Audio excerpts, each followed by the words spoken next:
Good evening, everyone. I'm Alyssa Gaudreau, the Development Operations Officer here at the Redwood Library. Unfortunately, our Executive Director, Benedict Leppa, can't be here with us this evening, so I'm here to introduce and welcome Rhode Island Secretary of State, Greg Amore. Secretary Amore has dedicated his career to public service, education, and preserving Rhode Island's rich history. Before serving as Secretary of State, he was a longtime educator, helping students and communities better understand the importance of our democratic institutions. Today, he continues that mission, promoting transparency in government, expanding access to voting, and supporting historical initiatives across the state, including efforts to tie Rhode Island's Revolutionary War legacy. Secretary Moore.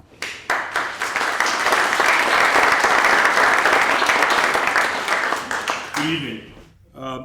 This is a nice pleasure for me. All I did was sign up for tickets. I was really interested in hearing Christian speak, knowing his work, and having a great interest in this subject matter.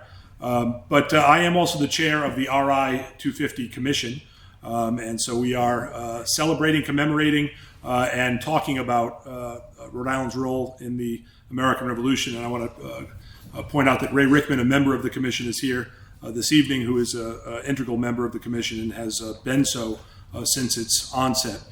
So without further ado, I'll introduce our esteemed speaker and author. Christian McBurney is an independent historian, and I'll stop right there because our great historian laureate for the state of Rhode Island, Keith Stokes, who I had the great pleasure of appointing, has said to me on more than one occasion, Christian McBurney is the best. He is the best. And so I take that very seriously when it comes from our historian laureate, and I'm proud to be here today. He is one of the leading voices on Rhode Island's Revolutionary War history. He is also the founder and publisher of smallstatebighistory.com. And if you have not found your way to smallstatebighistory.com, you should do so. That's required reading for every Rhode Islander. He is the author of 9 books on Rhode Island history, including 4 focused on the Revolutionary War. His works include the Rhode Island Campaign, the French and American operation, the Revolutionary War, and Dark Voyage, an American privateer's war on Britain's African slave trade. His forthcoming book, to be released later this year, presents new research on the famed Black Regiment, the 1st Rhode Island Regiment, and we see Jason Rooms here representing the 1st Rhode Island Regiment in his 1st Rhode Island Regiment helmet and uniform. And it is my great pleasure to introduce Christian McBurney.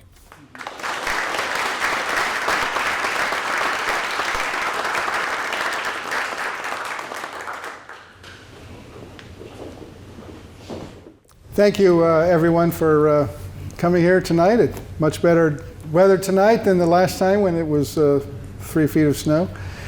And thank you, Greg, for coming all the way from Providence. The Secretary of State position has really been a great supporter of Rhode Island history, but Greg's taking it to a new level. It did help that he was a history teacher when he started out, so that was terrific. And if I do have a few books here, if anyone's interested after the talk, they're $20 each, and be glad to sign them.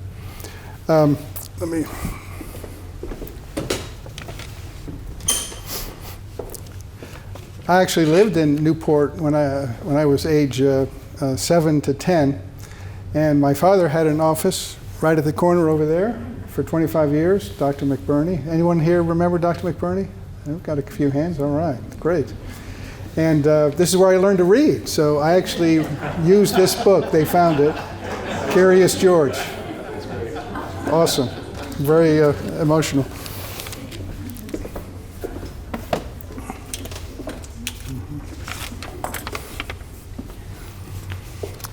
Okay, I'm going to talk about a topic about the American Revolution. It is 250, and it's nice to have, it's unusual to have a story about slavery where there's a little bit of positivity to it. So maybe that's why some of you are here. The American Revolution spurred the world's first significant movement to abolish slavery and the African slave trade. It occurred in New England and the rest of the northern states. Unfortunately, this second American Revolution, as I call it, is not well known or appreciated today. Now, the American Revolution is mostly about, no taxation without representation and the war, the battle. So this is kind of like a sidelight, but I think it's an important sidelight. Let's step back and look at the big picture. If I asked you when slavery ended in the United States, what would you say? Excuse me? 1865. 63 was the Emancipation Proclamation that did, it actually didn't free any enslaved people because it only applied to people in the South. But 1865, the Civil War ends, the 13th Amendment is passed. So yeah, that's the answer. But it's only part of the story of abolition of slavery in the United States. Prior to the American Revolution, in colonial times, every one of the 13 colonies allowed slavery and had enslaved people. This included the northern colonies from Pennsylvania through to New England, and of course, including Rhode Island. The American Revolution was the direct cause of the abolition of slavery in the northern states. This was the first time in modern history that jurisdictions prohibited slavery as a result of an abolition movement. This movement was also crucial in American history because it was the North that refused to allow the South to secede in 1861 and create its own slaveholding empire. Without the North fighting the South in the Civil War, slavery would not have ended in 1865. But first, the North had to abolish slavery in its midst, which it did as a result of the American Revolution. When studying history, it's important to put oneself in the perspective of the times. If you suddenly found yourself in Rhode Island in 1776, you would have no idea what society would be like 250 years later. Believe me, they'd be shocked to know what you guys all think. What you'd know is happened in the past. So one has to be careful about today looking backwards and imposing our present day values on those born hundreds of years ago. On the other hand, the American Revolution kind of reset the values as well. As I mentioned, in colonial times and on the eve of the American Revolution in 1774, every one of the 13 colonies had enslaved people. Of the 450,000 enslaved people in the 13 colonies, 50,000 resided in the northern colonies. Of the New England colonies, Rhode Island had the highest percentage black population, about 6% in 1774. In 1774, Newport had more than 1,200 black people, and that was probably more than any town in New England, including Boston. In 1774, the British had been taking over and a lot of people had left. In southern Rhode Island, in what is now Washington County, where I was raised, a quasi-plantation society arose that depended in part on enslaved workers tending to dairy farms, cheese making, and horse raising. South Kingstown, which then included Narragansett, had the highest percentage of black people of any rural town in New England, and it was probably the premier horse raising town in New England. Prior to the American Revolution, most of the black people in New England, perhaps 90%, were enslaved. A few New England merchants were investors in the African slave trade. The colony of Rhode Island sent out more than 1/2 of the slave trading voyages from North America. So in this image you see at the top is actually a mural that was done in the Depression, part of the Works Project, and it shows slavery in Narragansett. The image below is actually also from South Kingstown, and you can see an enslaved young person right there, kind of to add, prominence to the scene. And of course, that's the map from Newport. Newport dominates slave trade in the 13 colonies. I think that's pretty well known. That's the famous image of a number of ship captains from Newport and several governors, reportedly. So Tim Phelps, I think he's here today. He's related to about half of them, I think. So yeah, as I said, the colony of Rhode Island sent more than one half of the slave trading voyages. From 1770 to 1774, Rhode Island sent almost all of the African slave trading voyages from North America. Pretty surprising. All of these came from Newport. Providence sent a handful. Still, the importance of the African slave trade to Newport's economy has been exaggerated to some extent. I mean, I heard one speaker in Nantucket say that all of the colonial houses in Newport were the product of the profits of the slave trade. I mean, it's just not true. You can see here, these are averages from 1763 to 1774. African voyages, 22. Caribbean voyages, that's the carrying trade. That was probably the most important of the mercantile trade for New England merchants. And other coastal voyages along the East Coast, 375. So you can see 22 is a pretty small number. The profit margin, a lot of this is in my Dark Voyage book, is around 9 to 10%, we think. So, not huge. It's like playing the lottery. Sometimes they were losers, sometimes they were big winners. Worldwide, in the quarter century prior to the American Revolution, Great Britain dominated the African slave trade. You can see here, overall, Great Britain carried 3,250,000 African captives, mostly to the Caribbean. Other major slave trading countries were Portugal. Most of those went to Brazil, France, and Holland. The North American colonies in what would later become the United States carried an estimated 300,000 African captives across the Atlantic. That was about 2.5% of the worldwide total. Comparatively few of the captive Africans carried across the Atlantic Ocean were landed in North American mainland shores. Of the approximately 12,500,000 Africans forced across the Atlantic by Europeans and Americans, fewer than 400,000, just over 3% of the total, were disembarked in what would become the United States. Great Britain really dominated slave trade, as I said, and the key was its Caribbean island possessions, Jamaica and Barbados. That's where the sugar cane plantations fueled an insatiable demand for sugar in Western Europe and England in particular, creating great wealth for English plantation owners and merchants. The death rates on these plantations for enslaved people were tragically and shockingly high, thus forcing the planters to buy about 440,000 African captives per year just to replace those who died that year. Here's a sugar plantation in Jamaica. There were also about 400,000 enslaved people in the American southern colonies. Of course, they mostly planted tobacco, rice, indigo.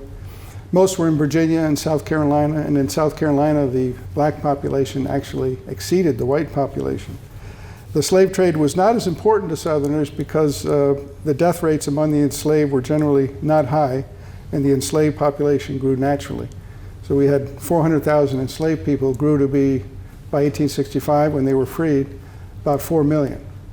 Whereas in the Caribbean, 2.1 million African captives brought over from Africa turned into 667,000. So you can see the shocking death rates. Prior to the lead up to the American Revolution, there were few anti-slavery activities in either the 13 colonies or in Great Britain or anywhere else in the world. There was some limited anti-slavery dialogue in England, but its abolitionist movement would not gain momentum until 1787. In 1772, a British judge did enter the ruling called the Somerset decision, and that was interpreted as outlawing slavery in Great Britain, so that was a real advance, but it was by one judge. The ruling only applied to the free air of Great Britain and was never applied to any North American colony or Caribbean colony. Indeed, as we will see, the governors appointed by the Crown would quash some anti-slavery bills in the 13 colonies. Credit must be given to the Quakers, who finally began to get serious about ending the slave owning among their members in the 1770s. But most of the other Americans viewed Quakers as separate and even eccentric, until more established religious groups like the Congregationalists and the Baptists and the Anglicans became interested in abolitionism. It was not going to make widespread progress. Then, in the lead up to the American Revolution, a remarkable development happened. In the 13 North American colonies from 1763 to 1775, patriots loudly proclaimed infringements on their liberties by the British Crown. Patriots could not help but see enslaved people who lived in their midst as possessing almost no rights. Patriots often complained that Britain was trying to put them in a state of slavery, but patriots could see daily people who were actually being enslaved. And this glaring inconsistency led some white people in the northern colonies, and even a few in the southern colonies, to begin the first stirrings of anti-slavery thought. The American Revolution began in Massachusetts. I'm sorry to say that. Wasn't Rhode Island. And so did anti-slavery activity. Here's James Otis. James Otis of Massachusetts, in his influential 1763 pamphlet, The Rights of British Colonies, argued that the colonists could not be taxed without their consent, no taxation without representation. He asserted that there were laws higher than acts of parliament. Otis identified natural rights held by all men as divinely inspired. Surprisingly, he then delved into race relations. He exclaimed, and I quote, "The colonists are by the law of nature free-born, as indeed are all men, white or black. Does it follow that 'tis right to enslave a man because he is black?" Speaking of the African slave trade, he said, Nothing better can be said in favor of a trade that is the most shocking violation of the law of nature." In May 1770, in a sermon for the opening of the Massachusetts legislature, called the General Assembly, a Congregationalist minister from Cambridge, Samuel Cook, had only a single legislative recommendation. He said, "I trust on this occasion I may plead the cause of our African slaves, and humbly propose the pursuit of some effectual measures, at least to prevent the future importation of them." He warned, "Let not sordid gain acquired by the merchandise of slaves harden our hearts. When God ariseth, and when he visiteth, what shall we answer?" Here are two pamphlets, anti-slavery pamphlets. The one on the left was by a Boston lawyer, and the one on the right I'll be talking about next. And this is actually one of the most widely read pamphlets and sermons in the 13 colonies. Common Sense by Thomas Paine was the most popular one, but this was the second most popular one. It was published in 1772 and penned by John Allen, a Baptist minister in Boston. In his sermon, Allen defended American rights, and he focused on the burning of the British revenue cutter Gaspee in Narragansett Bay in Rhode Island, early in 1772. In a new edition, he added as an addendum a scorching criticism of the slave trade and slavery. Allen railed, "For mankind to be distressed and kept in slavery by Christians, by those who love the gospel of Christ, be astonished, ye Christians, at this."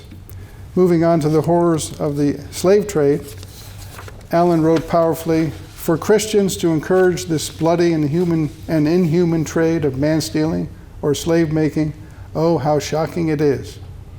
You can see here that religious feeling as well as the secular spirit of liberty drove anti-slavery thought. And that's going to be a common theme. Massachusetts towns began to get in the act, not just individuals. In 1766, the Worcester Town Meeting instructed its delegates to the Massachusetts legislature to pass a law prohibiting slavery in the colony. In the same year, the Boston Town Meeting instructed its delegates, including James Otis and Samuel Adams, to seek a law prohibiting the importation of African captives into the colony. One such bill actually passed the Massachusetts lower house in 1767, but it died in the upper house. In 1771, the bill passed in both houses, but the royal governor, who was appointed from London, vetoed the legislation. Royal governors had instructions not to allow any laws that might threaten the profits of slavery and the African slave trade in the British Caribbean. In 1773 and 1774, black men from Massachusetts submitted several petitions to the Massachusetts legislature asking for slavery to be banned. Their leader was Felix Holbrook, who had been enslaved by a Boston teacher and had learned to read and write. These and other anti-slavery efforts received support from several Massachusetts town meetings. These resolutions were voted on by the entire town, not just individual writers. They included the towns of Salem, Medford, Leicester, and Pembroke. The town meeting of Pembroke published in the Boston Gazette newspaper the following instructions for its member in the lower house. We think the Negro petition is reasonable, agreeable to natural justice and the precepts of the gospel, and therefore advise that in concurrence with the other worthy members of the assembly, you endeavor to find a way in which they may be freed from slavery without wrong to their present masters or injury to themselves, and that a total abolition of slavery may be in due time take place. And the article said that this resolution was passed unanimously by Pembroke's voters. Massachusetts legislators apparently felt it was too far for them to prohibit slavery at this time.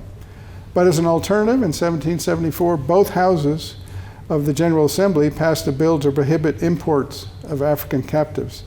And this was probably the first legislation in modern history that was considered in response to a petition by black people, enslaved people, filing a petition with the legislature. But another new royal governor refused to sign the measure. Thus, we can see efforts to limit the African slave trade in Massachusetts, as well as other colonies, including Virginia, were stymied by royal governors and officials in London. Felix Holbrook, the enslaved man who led the lobbying effort to end slavery in Massachusetts in 1773 and 1774, was eventually freed, and he moved to Rhode Island.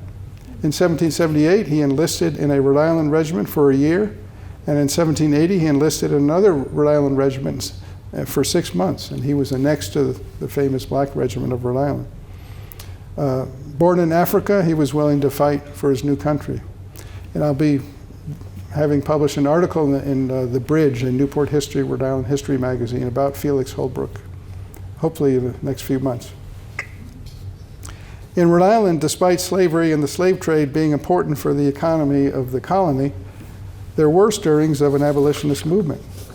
In an early example, an anonymous writer in the Newport Mercury in its January 11, 1768 edition questioned the sincerity of colonists' fear of the distant prospect of enslavement by Parliament, when Americans themselves were guilty of enslaving, quote, tens of thousands of their fellow creatures. The author advocated ending the, quote, hellish practice of enslaving another part of the human species, I mean Negroes. The Quakers, known as the Society of Friends, were fairly numerous in Rhode Island, especially in Newport County. I think by this time I'd say about 15% of the population, 15. For years, Quaker meetings had discussed opposition to slavery on religious and humanitarian grounds. Finally, in Rhode Island in 1773, the order went out that unless a member freed all of the people he or she enslaved, the member would be expelled from the Quaker meeting. Here's a manumission, and also Peter Fay provided me with, and Moses Brown. In Providence, Moses Brown, the brother of John Brown of Providence, became a Quaker, and in 1773 freed all 7 people he had enslaved. In Newport County, Quakers emancipated 30 enslaved adults and children. Minors would be emancipated upon becoming adults. All that was mostly in 1773.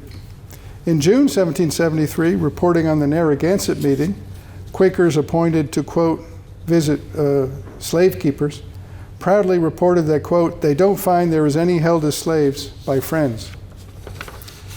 In Rhode Island, a triumvirate of anti-slavery leaders arose. Moses Brown was one of them. Stephen Hopkins was another.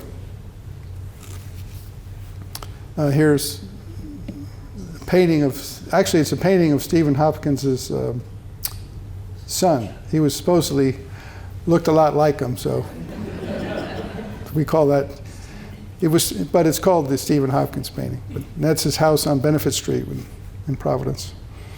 He was the most important politician in colonial and revolutionary Rhode Island. He wrote a pretty famous pamphlet in 1764 opposing British taxes. He wrote, "Liberty is the greatest blessing that men enjoy, and slavery the heaviest curse that human nature is capable of."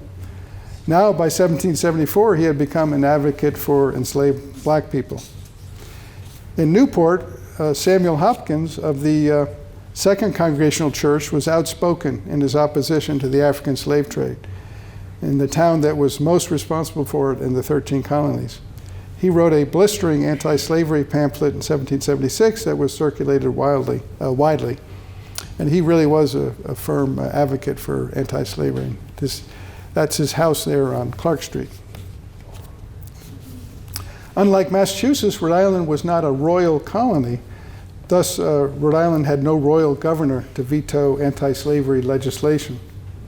On May 17, 1774, the town meeting of Providence instructed its representatives to the General Assembly to obtain an act banning the importation of African captives and to free all enslaved people born in the colony after they reached maturity. So I took this from the Providence meeting records. With Stephen Hopkins and Moses Brown working behind the scenes, Rhode Island did comply in part with the first request, banishing the importation of enslaved people in June of 1774.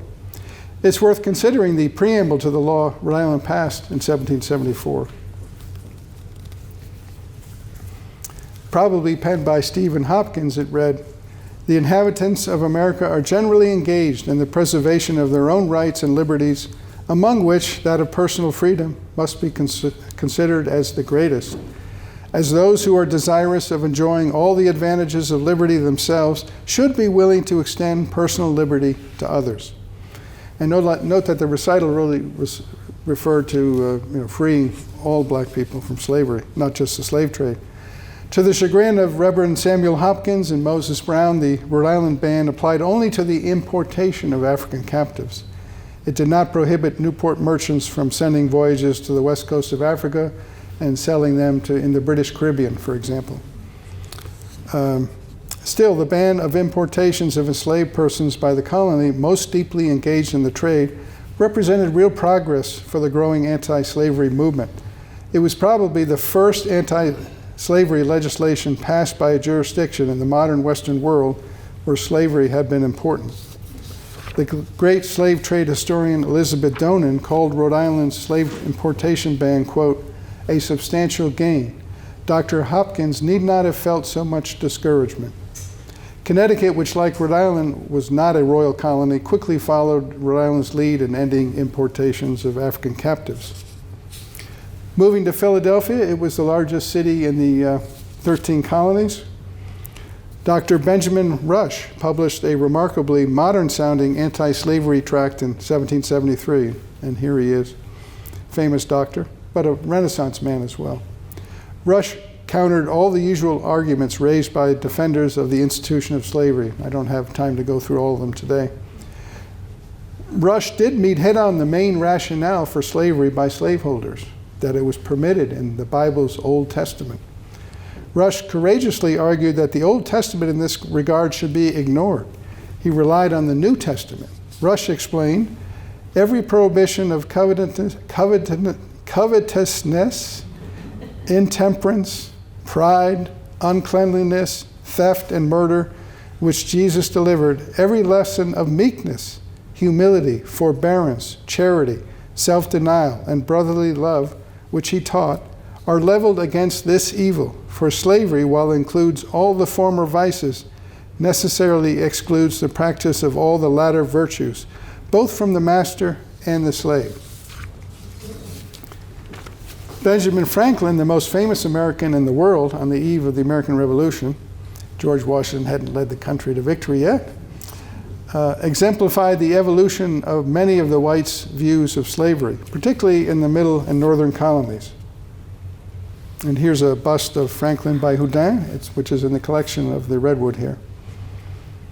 In Philadelphia, Franklin had enslaved one or two people for most of his adult life. He also earned money in his newspapers from runaway enslaved people ads.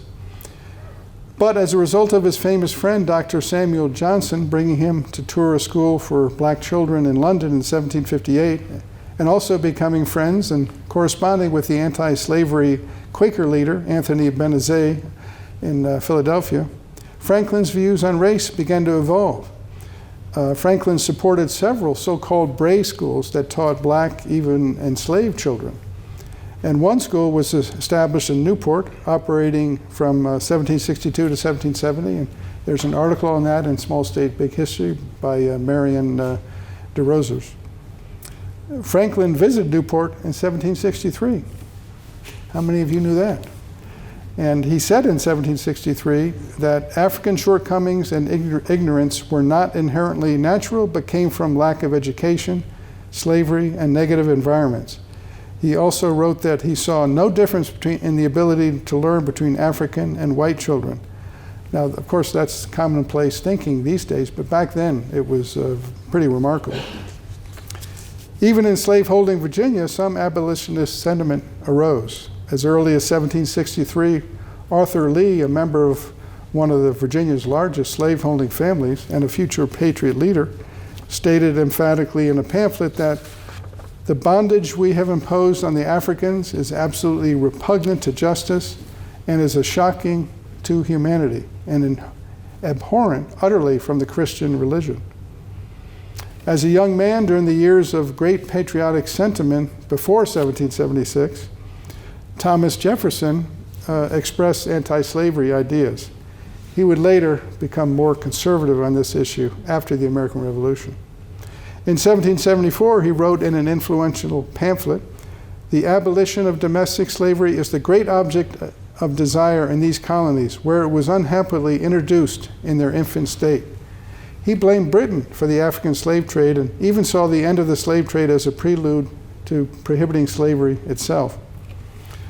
Of course, he made these, when he made these anti-slavery statements, he was a substantial slaveholder. Stephen Hopkins of Rhode Island manumitted a man he enslaved, but he refused to manumit an elderly woman that he enslaved.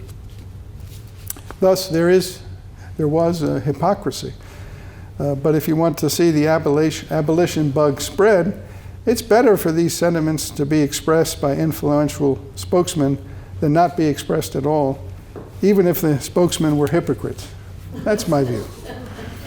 In 1773 and 1774 in Virginia, efforts to end the African slave trade were proposed, mostly on economic grounds, but also occasionally on humanitarian grounds.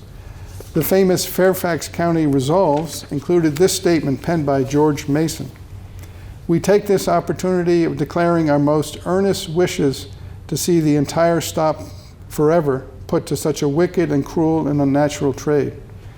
And George Washington, who was one of the greatest slaveholders in the 13 colonies north of South Carolina, carried these resolves to the First Continental Congress in Philadelphia in the fall of 1774. Stunningly, the Continental Congress in the Continental Association that was signed by the delegates of 12 of the 13 colonies in October of 1774 declared, "We will neither import nor purchase any slaves imported after the 1st day of December next, after which time we will wholly discontinue the slave trade, and will neither be concerned in it ourselves, nor will we hire our vessels, nor sell our commodities or manufactures to those who are concerned in it." This was momentous stuff. The end to an all-American participation in the slave trade, not just with Britain. So that's a picture of the Continental Association. In Rhode Island, the General Assembly adopted the Continental Association without hesitation. Samuel Ward of Westerly, a delegate to the Continental Congress, wrote in disbelief, "Even the merchants in Newport who suffer the most by discontinuing the slave trade assure me that they will most punctually conform to that resolve, and the country in general," meaning the whole state, "is vastly pleased with it." And most of the merchants did comply with it for the most part. Some of the captains were a little shadier. They could move around a little more. Two prominent Newport slave merchants, Christopher and George Champlin, informed their English partner that their brother, Robert Champlin, he was one of those guys, had sailed their sloop out of Newport bound for Africa 9 days prior to the December 1st deadline. But they also warned their London partners, "By the resolves of the Continental Congress, all trade is stopped from this continent to Africa, starting the 1st of December last. since which no vessel has sailed from thence, meaning Newport, nor will any till our troubles are settled. This was probably the high point of the anti-slavery movement in the Revolutionary period. Abolitionism was a rage in 1773 and 1774. You might have heard about rage militaire in the American Army in 1775 and 1776. After that, it kind of died out a little bit. This was a similar rage of abolitionism. But once the war began, after the Battle of Lexington and Concord in April 1775, almost all the attention was turned to winning the existential war of independence against Great Britain. Northern colonies, as John Adams emphasized, did not want to create divisions with South Carolina and Georgia over the issue of slavery and thus weaken the war effort. Only winning the war could secure independence of the 13 colonies and allow them to create their own governments. Winning the war, as it turned out, was also the quickest path for the enslaved in the North to achieve their freedom. Now, because of the war, backsliding in the abolition movement occurred. For example, in the summer of 1775, a proposal was made to ban slavery in Rhode Island General Assembly. The Providence town meeting in September 1775, however, voted to provide no instructions to its representatives on how to vote. So that was a big change from 1774 when they voted, hey, we want you to vote to ban slavery. On April 6, 1776, the Continental Congress stepped back from its total ban prohibiting Americans from participating in the slave trade. The new law prohibited doing any business with Great Britain and its colonies. The resolution added that no slave be imported into any of the 13 colonies. They were not states quite yet. A fair reading of the two resolutions is that the American merchants could not deal in enslaved persons with Britain or any of its colonies, but they could purchase captives in Africa from non-British interests and sell them to French, Portuguese, or Dutch slave buyers in the New World. They still could not, however, import any African captives into North America. Now, in his first draft of the Declaration of Independence, Thomas Jefferson blamed King George III for imposing the African slave trade on the 13 colonies. Here's that draft. This was a stunning charge. The charge was recognized by other delegates as unfair, and therefore it did not make it into the final draft. But it shows the degree to which Jefferson at this time opposed the slave trade and slavery. Of course, the most famous sentence in the Declaration of Independence is Jefferson's phrase that all men are created equal, that they are endowed by their Creator with certain unalienable rights. This phrase originally only applied to white men with property. But the words have since inspired and been applied to a wide variety of disadvantaged groups in our country and even throughout the world. Historian Joseph Ellis called the phrase the most potent and consequential words in American history, perhaps in modern history. Professor Gordon Wood of Brown University, I took his classes, in Ken Burns' documentary on the American Revolution said, "All men are created equal. That is the most famous and important phrase in our history. If we don't celebrate it, we have no reason to be a people." And he emphasized, because of the diversity in America, that we really need to believe in that. Now in Rhode Island, even though it was wartime, there was some racial progress made. In 1776 and 1777, some enslaved men were manumitted to allow them to enlist in the Continental Army regiments in Rhode Island. Famously, in February 1778, the General Assembly enacted legislation that allowed enslaved men to enlist in the 1st Rhode Island Regiment of Continentals, and automatically, by doing so, obtain their freedom. And they would, permanently free no matter what. More than 130 enslaved men did so. And here's a painting by Don Troiani that Greg BoRIA helped to display in the State House for several months. And that's a statue of Cato Vernon of Newport in the National Army for the U.S. National Museum for the U.S. Army, a new museum in Fort Belvoir, just outside of Washington, D.C., that I encourage you to visit. It's free. In 1779, the General Assembly passed legislation that generally made it illegal to purchase and remove enslaved people from the state without their consent. of the enslaved individual. Consider the recital to the law.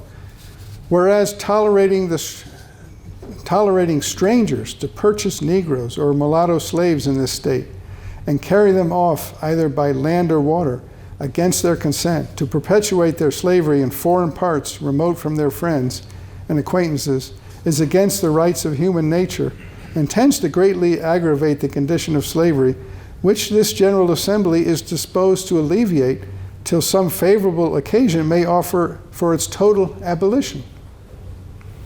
Of course, the United States won the War of Independence. This is a woman, Abigail from South Kingstown, generated this law, and a North Carolina man came up north to Rhode Island to try to buy some enslaved people and take them back to North Carolina.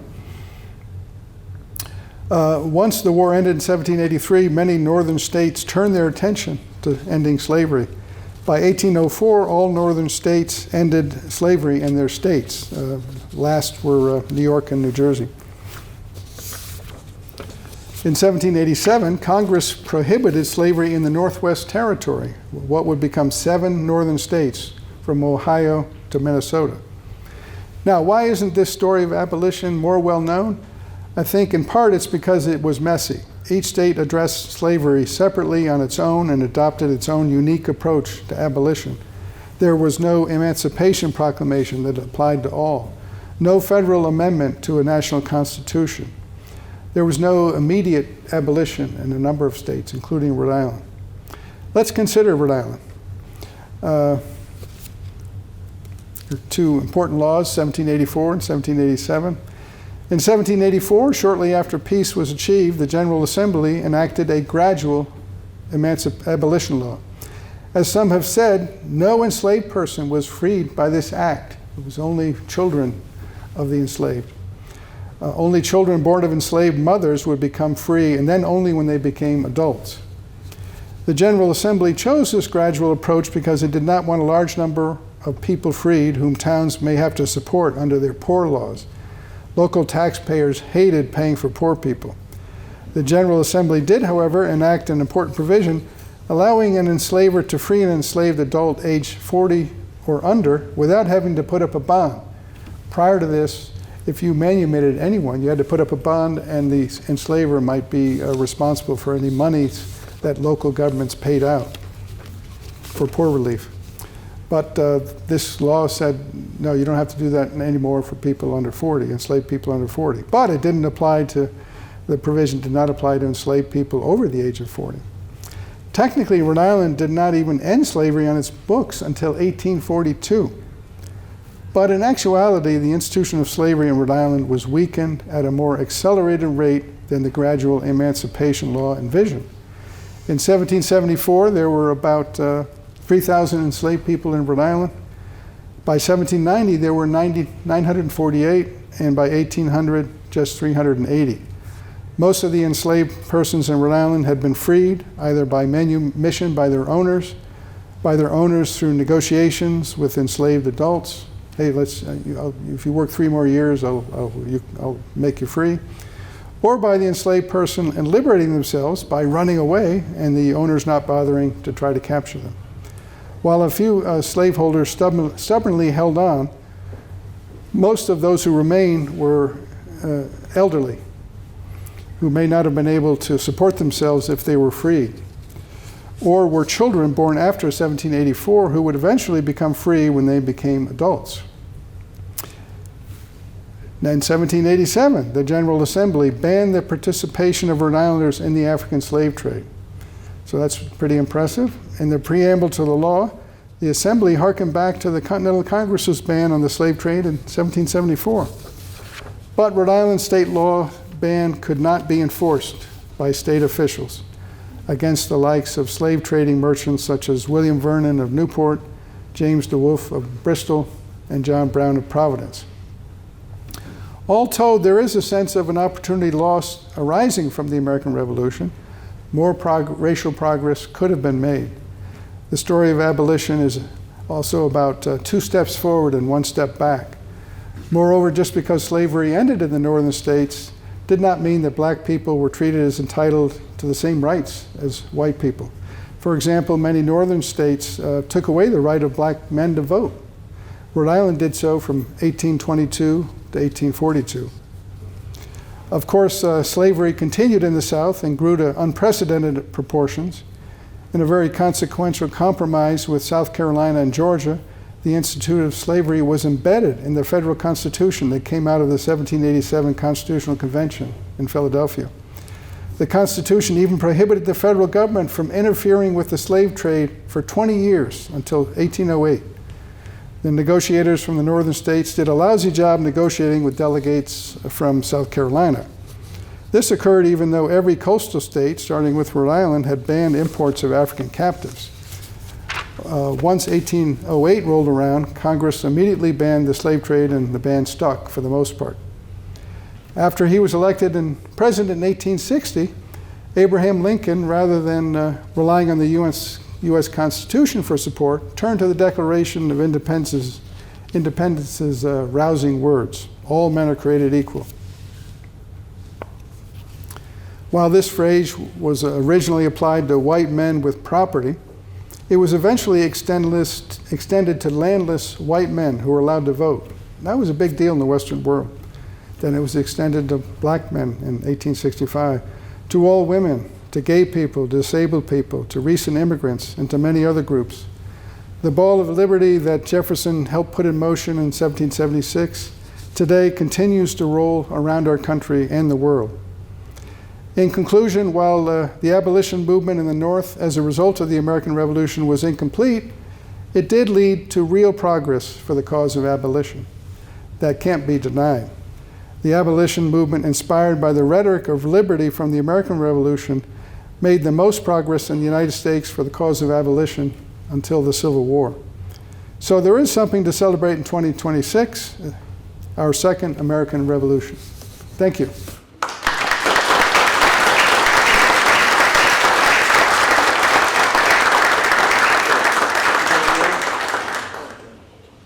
I'll be glad to take any questions.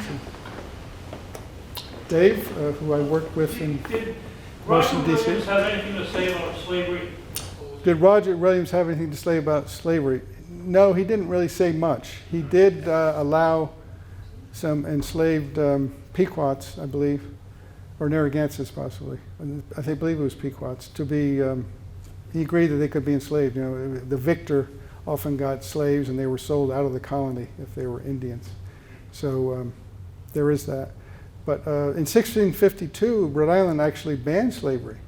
That was a real shocker, but it didn't hold. I don't even think they eliminated the law from its books. But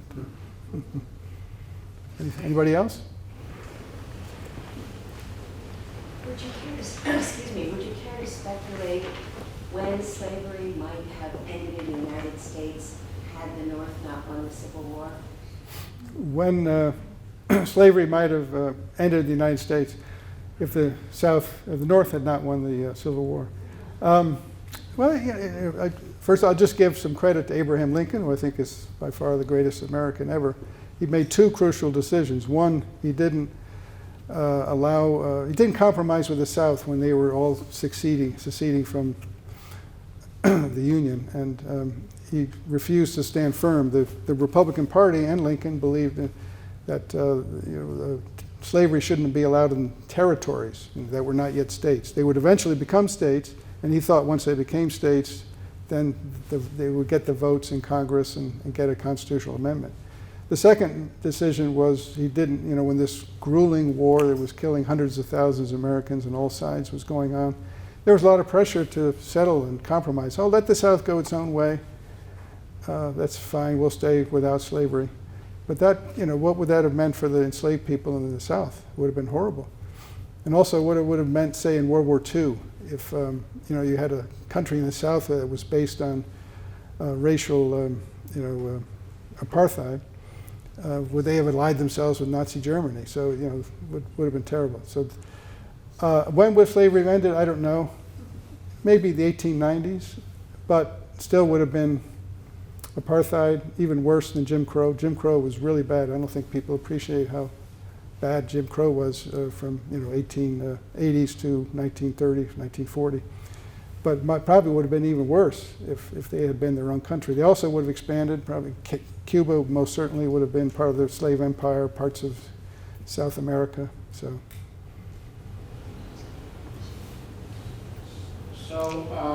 these conversations are always painful for me because slavery didn't end. Last slave in Rhode Island was 1859 in Jamestown. So slavery doesn't end in America at all.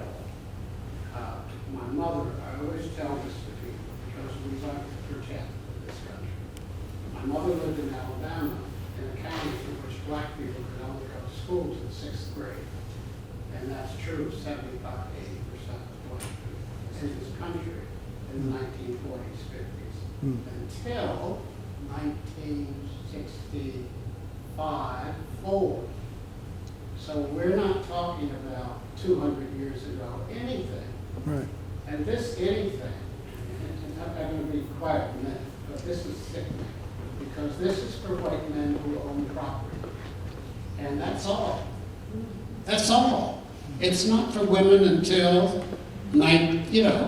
so all this stuff doesn't take place. And I'm happy, I sat on the 250th, and I'm happy because we've made progress in the last 50, 60 years.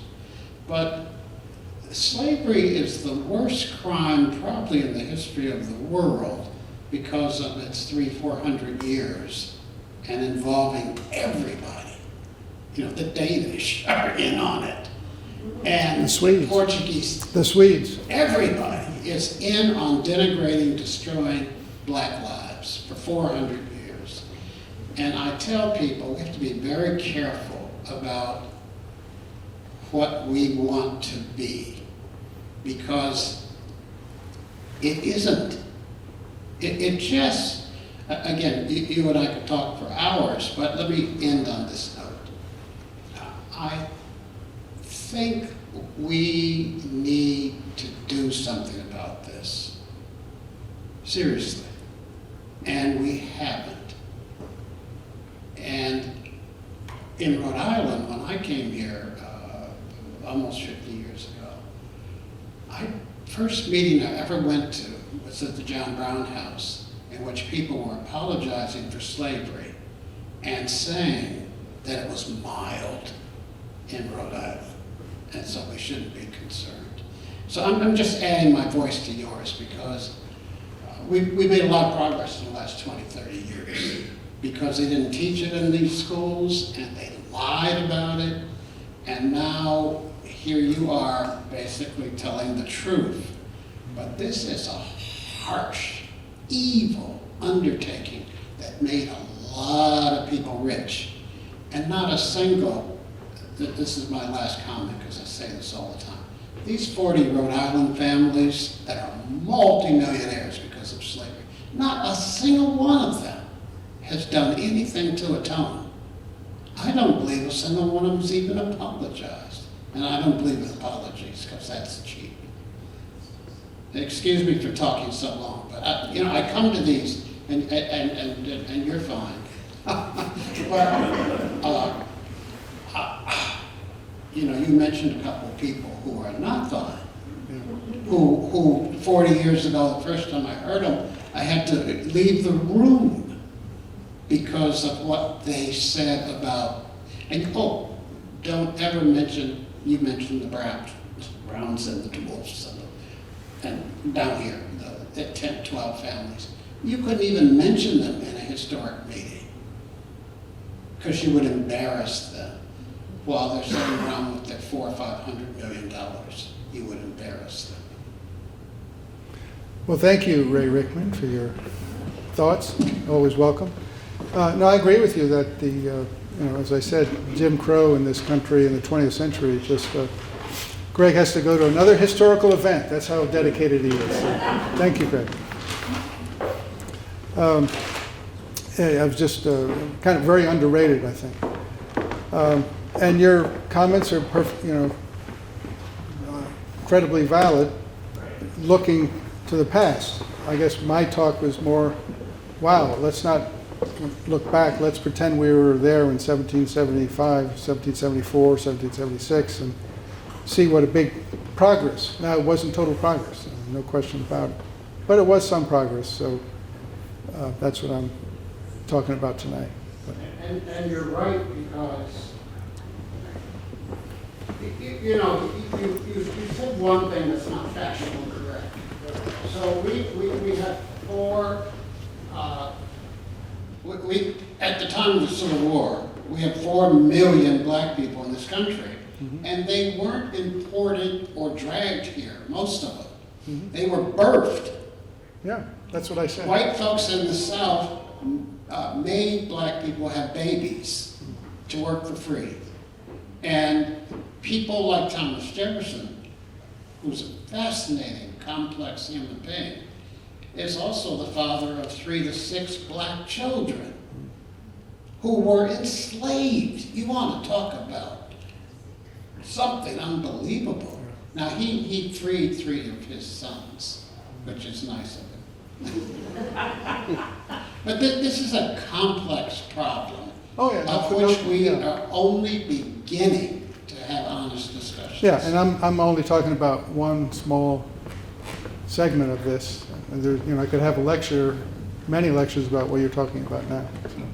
But I can't talk about everything. You guys would all fall asleep. Any other comments or questions? You mentioned that Rhode Island and Connecticut weren't royal colonies. Just wondering what the distinction there is. If you're chartered by the royal government in England, you will have a royal appointed governor. So the governors, Thomas Hutchinson was told, hey, you can't approve any of these anti-slavery legislation, pieces of legislation. You have to veto them. But Rhode Island didn't have that. They were not chartered by the royal governor. They were, you know, they had created their own charter, 1663. It's in the State House now. So it was too small for England to worry about. So they voted for their own governor. And the governor didn't have the right to veto legislation until, I think, like 1880 something. It's crazy. Anything else? Was Connecticut behind or ahead of Rhode Island in these Was laws? Connecticut behind or ahead? It was actually behind. Moses Brown was ahead, and he had a friend, Levi Hart, who was a Quaker. And once Moses did something, he'd send Levi a letter, hey, we just did this, you guys ought to do that too. And Levi was pretty good at doing the same thing. So. Connecticut also had a company that was all black, segregated, so it was a little similar to the first Rhode Island at some point. So it was the only other state that did that, known to have done that. Anything else? Okay, well, thank you very much for coming.